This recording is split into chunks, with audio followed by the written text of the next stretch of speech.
Hello everyone, today I've got a bit of a fun video and it's about Michael Jackson and his moonwalking. So,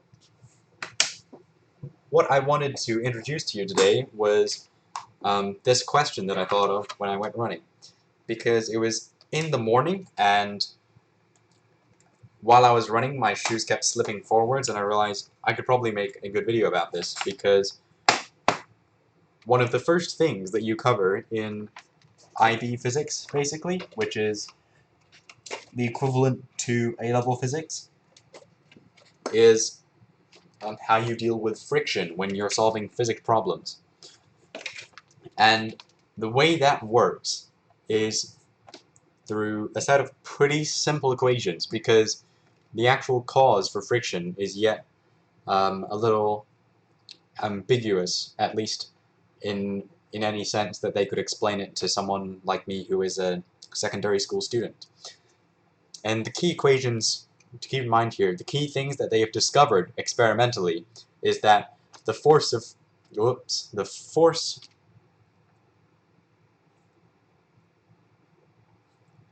of friction when you are pressing down on a surface with a certain force, or like when there's a certain reaction force pressing you up, it's going to be proportional to that.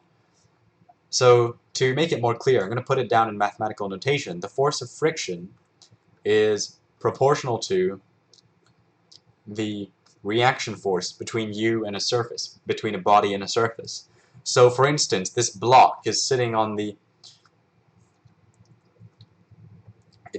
a desk with weight mg, and there are no other forces acting on the block, but the block is at rest, and this is because there is a reaction force pushing up on the block from the table, R.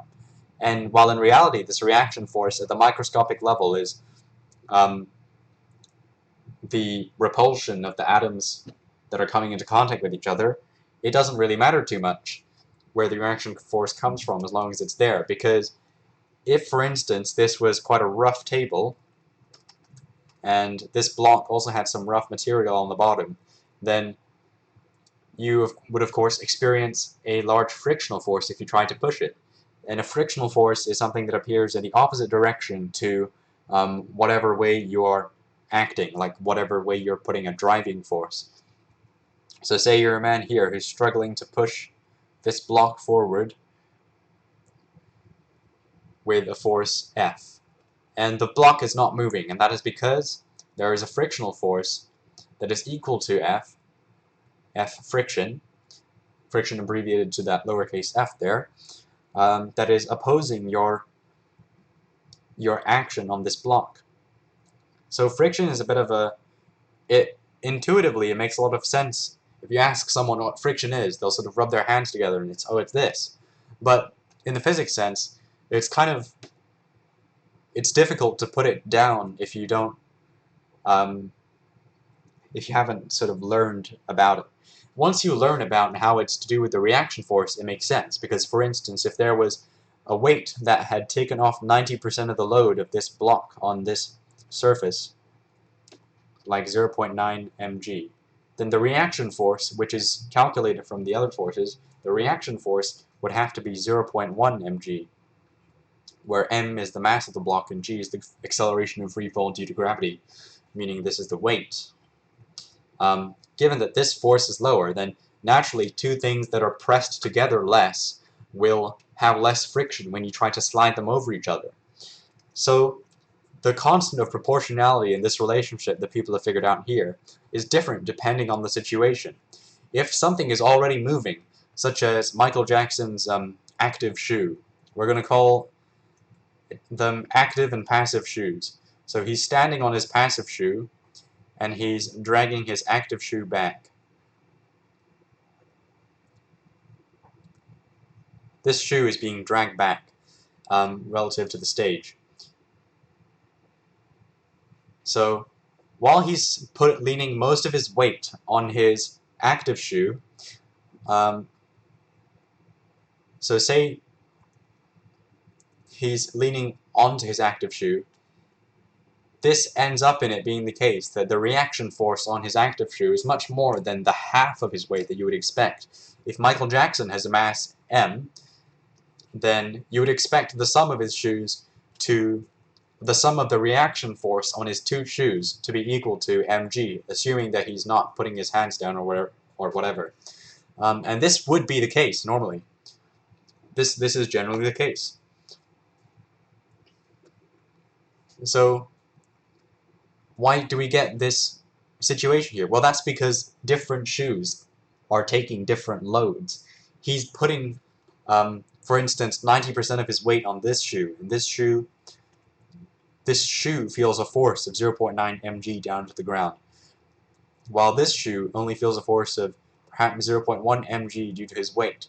But he's pulling it up, and there are forces from his muscles that are contracting to make sure the shoe can lift as much as possible.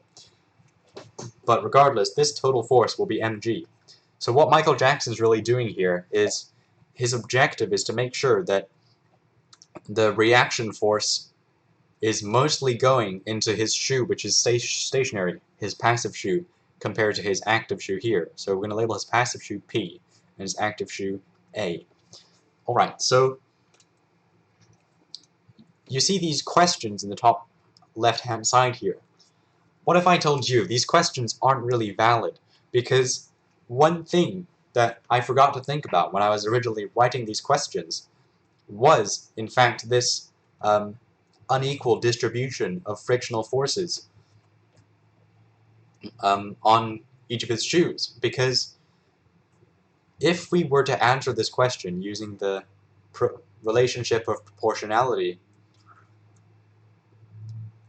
then it would be similar to modeling Michael Jackson as a block with some kind of electromagnetic engine that compels it to move across the stage. And the block and the stage have a particular reaction force going on between them. The block has its weight down, and that's being the Newton's third law of pair is the reaction force upwards. This block is going across the stage at constant speed. It's very boring and doesn't actually model the situation of Michael Jackson. So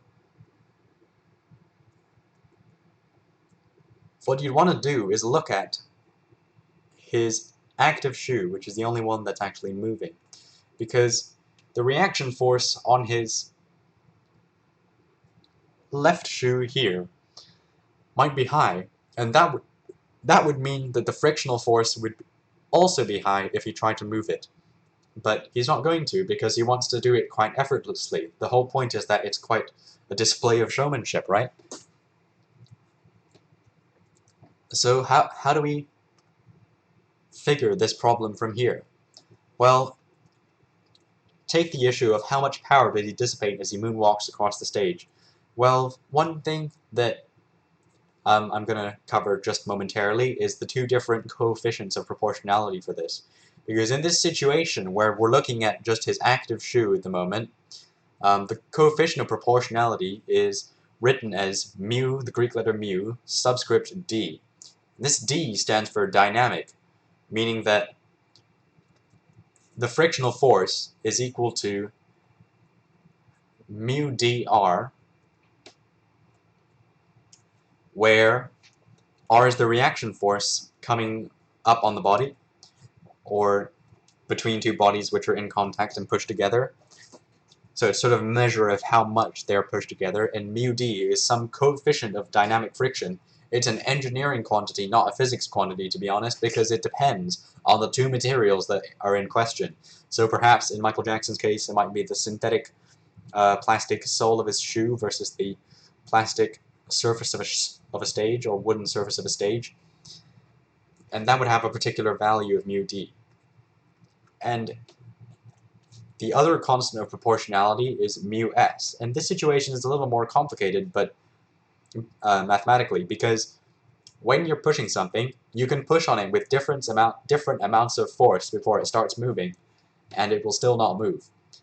If mu s was the thing that made F relate to R no matter what, if F was equal to, if the frictional force was equal to mu s times r prime, s here standing for static because it's about objects which are not moving relative to each other yet. If this equation was true, then when you pushed on it with a varying level of force, then the block would move correspondingly no matter what, because there would always be some particular force going in the opposite direction to your push. But the real scenario for this is that this is not an equal sign, this is an inequality. The frictional force is always less than or equal to this upper limit of how much friction can stop you from doing something. So, say there's a block here, and the frictional force's upper limit, mu s r, was equal to 100 newtons. If you pushed on it with a force of 1 newton, there would be a frictional force of 1 newton. If you pushed on it with 3 newtons, there would be a frictional force of 3 newtons, because this body is at rest the whole time. And if you pushed on it with more than 100 newtons, like 200 newtons, then this equation would no longer apply. Experimental evidence has shown that this doesn't apply once something starts moving. It's just, it sets a limit to how much force you need to get something moving in the first place in the real world. So that covers a bit of the theory on friction. How much power does Michael Jackson dissipate as he moonwalks across the stage? Well,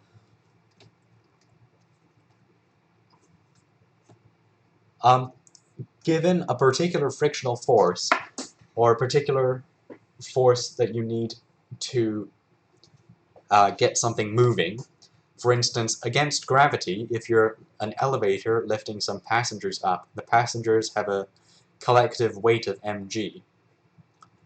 That means the lift needs to apply at least a force F is equal to mg in order to lift them up.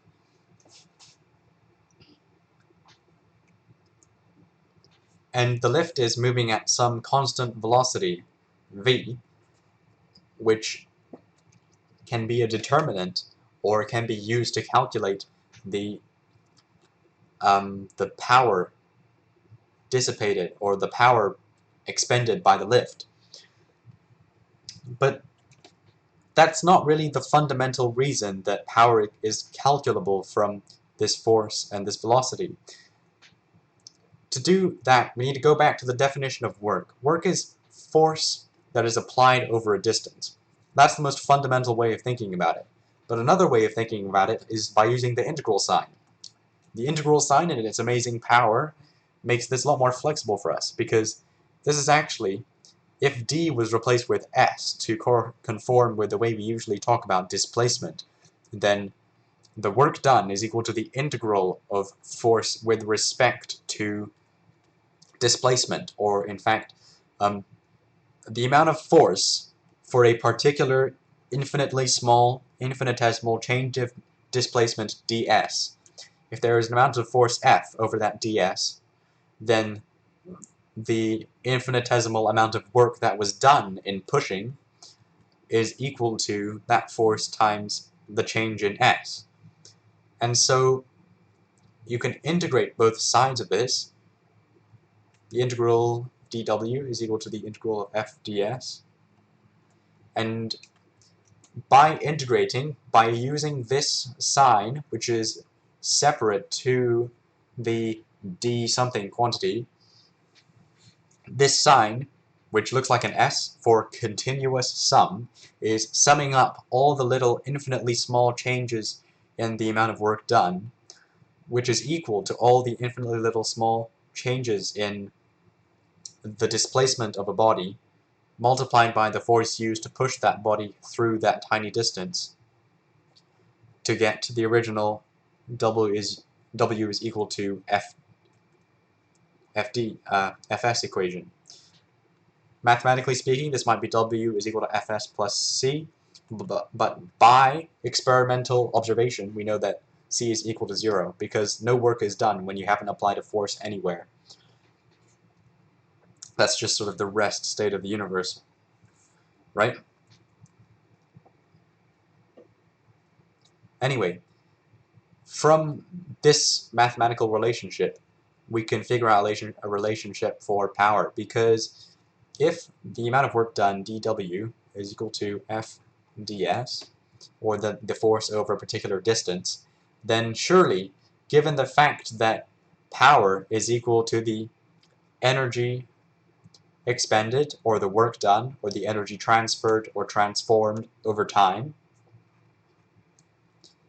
if we were to divide both sides of the equation by some infinitesimal change in time dt during which the events of the equation took place, that force over the very small distance, if we were to divide it by some infinitesimal time dt where that happened, we get in the rate of change of work over time an expression for power, and in rate of change of displacement over time an expression for velocity. And so P is equal to FV.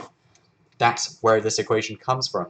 So if my actual question had been valid, then I would have said that because Michael Jackson has a total reaction force R and is moving at a velocity v across the stage, using the sort of block model of Michael Jackson, which doesn't take into account the action of his different legs, then we would say P is equal to the frictional force times his velocity, which is equal to mu d R times his velocity, where R is his weight,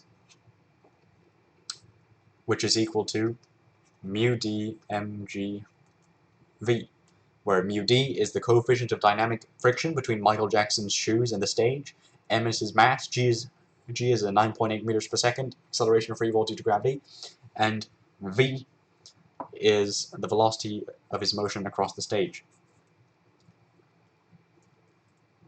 Another way to think about it might be that if he, no matter whether he's moving, whether it takes him a year to move across the stage or a day, he's always putting out the same amount of work by moving across that stage in the block model of Michael Jackson. So given the amount of work is constant, it's just dependent on the time it takes to travel that distance, which is why it's dependent on his velocity. Anyway, that's beside the point here. The point I wanted to make is that this physics question is messier than it seems, and a lot of physics questions that we see in general are messier than what we have learned about solving. Because that's kind of why engineering exists, just to solve physics problems for the real world, because that's where they can be useful. Now, there's a lot of elitism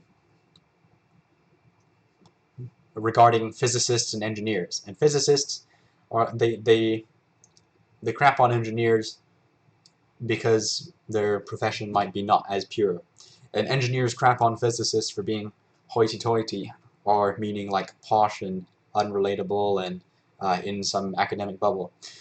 Well, the truth is, both fields need each other, and suck it up.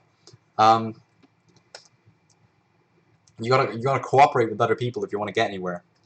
That's sort of a moral point, but not a physical point. I do have a physical point to make about this question. I'm just trying to remember what it was. Right, it was the 2 feet and their different levels of reaction force. So if 1 foot here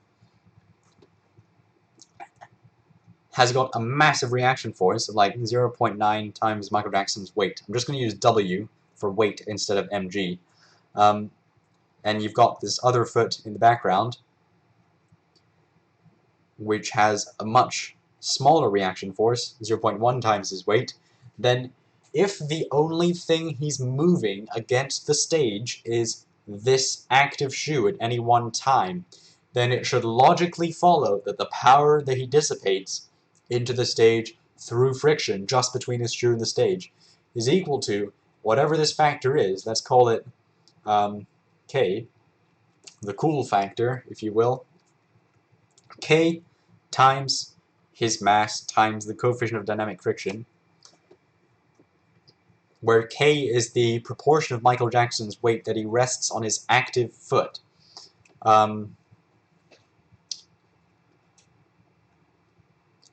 Times the velocity at which he's moving across the stage is our final real expression for his power. And of course, in reality, this K is probably very, very variable, and we are just sort of oversimplifying for the purposes of the physics problem. But it's still interesting to think about anyway. Now, if we move on to part 2 of the question that I proposed, how much total energy does he dissipate if he's lifted off the stage with increasing force over time t until he goes to the sky? Well, this isn't clear in the question, but I did mean a linearly increasing force from 0 to his final weight, mg. And the way I want to do this is actually extremely ridiculously simple. I want to make it very clear that as he is lifted off the stage over a time t, his power will decrease, because this expression here, mg, just represents the reaction force. And if he's being, let's draw a free body diagram of Michael Jackson here. Unfortunately not very stylish, but you've got mg down and some tension in the rope t upwards, which is in addition to the normal reaction force of Michael Jackson on Michael Jackson that is applied from the stage. So if R is a consequence of the values of t and mg, t plus R is equal to mg, R is equal to mg minus t, then as the tension increases until it lifts him up, the instant at which it lifts him up is when t is equal to mg, and R is therefore 0. So that means this part of the equation decreases linearly from mg to 0 over the time t. And given your knowledge that the total work done, or energy transferred about, is equal to the integral of the power dissipated with respect to time, it's the area under the power time graph, given that a small amount of work would be equal to the power times a small amount of time, making power approximately constant in this case. From this, we can plot our PT graph and say t is 0 when he starts moonwalking. So the power is at its maximum level, kmg mu dv, and it's 0 at time t. So really, this calculation is quite simple, because we don't need to do anything about trying to figure out what the power at each time is. We just need to find the area of this triangle.